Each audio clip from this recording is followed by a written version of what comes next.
तोता मैना सनम बेवफा की कहानी। एक दिन पार्वती ने राहुल से फैसला करने का निश्चय किया। वह और राहुल कॉलेज के पास ही एक एकांत स्थान पर बैठे थे। राहुल पार्वती के बालों से खेल रहा था। राहुल, पार्वती ने धीमी आवाज़ में कहा, कहो पार्वती, क्या बात है? तुम मुझे यह बताओ कि तुम मुझसे शादी कर रहे हो या नहीं। मैं अब इस प्रकार के जीवन से तंग आ गई हूँ। पार्वती के स्वर में धीमा आवेश था। शादी भी कर लेंगे, क्यों चिंता कर रही हो? नहीं, उसने साफ साफ बताओ। पार्वती हूँ, मैंने अपने पिताजी को पत्र लिखा था। राहुल ने कहा, उन्होंने लिखा है कि हमारी होने वाली बहू को हमें पहले दिखाओ, तब हम कोई फैसला करेंगे। और अगर उन्होंने इनकार कर दिया तो राहुल ने कहा, हम भाग चलेंगे और विवाह कर लेंगे अपने पिताजी के पास। अब कब चलोगे तुम? कल चलें? ठीक है, कल चलो। कल तुम सवेरे तैयार होकर आ जाना। और दूसरे दिन पार्वती तैयार होकर आ गई। दोनों चल दिए। स्टेशन पर आकर राहुल ने 2 टिकट खरीद लिए। ट्रेन आई और वे सवार हो गए। पार्वती राहुल के साथ जा रही थी, लेकिन उसकी मन स्थिति बड़ी खराब थी। वह बार बार विचारों में खो जाती थी। बार बार यह सोचती थी कि यदि वह समय से ना लौट पाई तो उसके माता पिता क्या सोचेंगे, उसके ना पहुंचने पर उनकी क्या हालत होगी। इधर पार्वती के विचार दौड़ते रहे, उधर ट्रेन दौड़ती रही। फिर एक स्टेशन पर राहुल और पार्वती उतर गए। स्टेशन से बाहर निकलकर दोनों रिक्शे पर सवार होकर चल दिए। कुछ देर चलते रहने के बाद रिक्शा राहुल के संकेत पर एक स्थान पर रुक गई। रिक्शा का किराया देकर दोनों एक मकान की सीढ़ियां चढ़ने लगे। वे दूसरी मंजिल पर पहुंच गए। वहां एक औरत थी। वह पार्वती को अपने साथ लेकर अंदर चली गई। कुछ देर बाद वह औरत वापस आई। उस औरत ने राहुल के साथ हाथ में 100-100 के नोट की 3 गड्डियां रख दीं। राहुल नोटों की गड्डियों को लेकर मुस्कुराता हुआ चल दिया।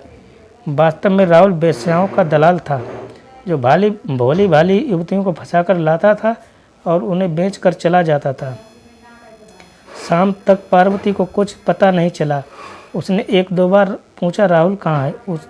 उसे बताया गया कि वह शाम को आएगा, बाजार गया है। शाम भी हो गई मगर राहुल नहीं आया। पार्वती को लगा कि वह किसी जाल में फंस गई है। घर पर उसके माता पिता परेशान हो रहे होंगे, मगर अब क्या हो सकता था। काफ़ी रात हो गई मगर राहुल का कहीं कुछ अता पता नहीं था। जैसे तैसे रात बीतती जा रही थी। उस बाजार में संगीत बजने लगा, नाच गानों की आवाज़ आने लगी। अब पार्वती को सब कुछ समझ आ गई थी कि राहुल उसे प्यार के जाल में फंसाकर इस कोठे पर बेच गया है। वह फूट फूट कर रोना चाहती थी, मगर अब उसके आंसू भी उसे नहीं बचा पाएंगे। उस समय उसकी क्या स्थिति थी, वह वही जानती थी। वह किसी तरह से वहाँ से निकल भागना चाहती थी। वह एक बार उस बेवफा राहुल से मिलना चाहती थी। वह कमरे से निकलकर बाहर आई। बाहर कई आदमी बैठे थे और वह औरत उनसे बात कर रही थी। उसने एक बार पार्वती की ओर संकेत किया। अब उसे कोई शक ना रह गया था। तब पार्वती ने अब अपनी इज्जत बचाने के लिए अपनी जान पर खेल जाने का निश्चय किया। अपनी पूरी ताकत लगाकर वह वहाँ उपस्थित लोगों की परवाह किए बिना सीढ़ियों की ओर तेजी से दौड़ी।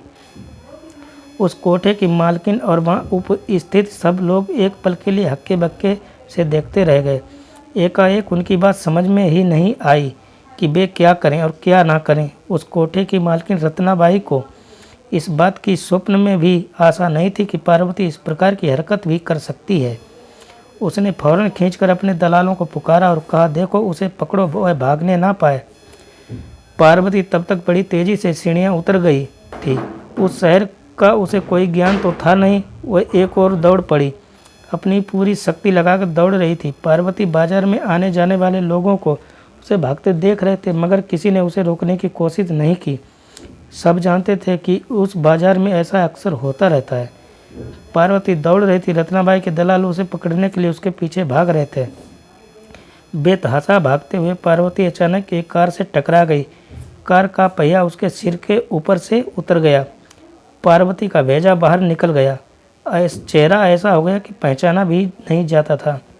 कार का ड्राइवर गाड़ी को और भी तेज दौड़ाकर ले गया। उसने एक औरत को कुचलने के बाद गाड़ी को रोकने तक की भी तकलीफ नहीं की थी।